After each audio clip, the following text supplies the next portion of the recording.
5 முறை அமைச்சர், சபாநாயகர் என அதிமுகவின் சென்னை முகமாக அறியப்பட்ட ஜெயக்குமாரை போட்டியிட்ட முதல் தேர்தலிலேயே வென்று காட்டியுள்ளார் தாவேகவின் விஜய் தாமு.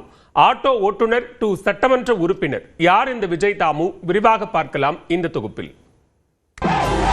2026 சட்டமன்ற தேர்தலில் தாவேகவின் மாயஜாலங்கள் நிகழ்ந்த தொகுதிகளில் சென்னை ராயபுரமும் ஒன்று. ஆட்டோ ஓட்டுநர், விஜய் ரசிகர் மன்றம் மற்றும் மக்கள் இயக்கத்தின் தலைவர் என 30 ஆண்டுகளாக சுழன்று வந்த விஜய் தாமு தாவேக சென்னை மாவட்ட தலைவராக பணியாற்றி வந்தார். அவர் ராயபுரம் தொகுதி வேட்பாளராகவும் அறிவிக்கப்பட்டார். ராயபுரம் திரு KV விஜய் தாமு, சென்னை தெற்கு மாவட்ட கழக செயலாளர். 8ஆம் வகுப்பு வரை மட்டுமே கல்வி, ஓட்டு வீட்டில் வாழ்க்கை என சராசரி வாழ்க்கை நடத்தி வந்த தனக்கு மிகப்பெரிய வாய்ப்பு வழங்கியதற்காக விஜயின் காலில் விழுந்து அதற்கான நன்றியையும் விஜய் தாமு தெரிவித்திருந்தார்.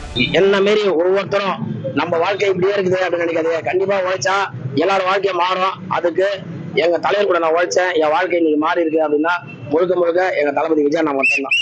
அதே நேரம் ராயபுரம் தொகுதியில் விஜய் தாமுவுக்கு இருந்த சவால்களோ ஏராளம்.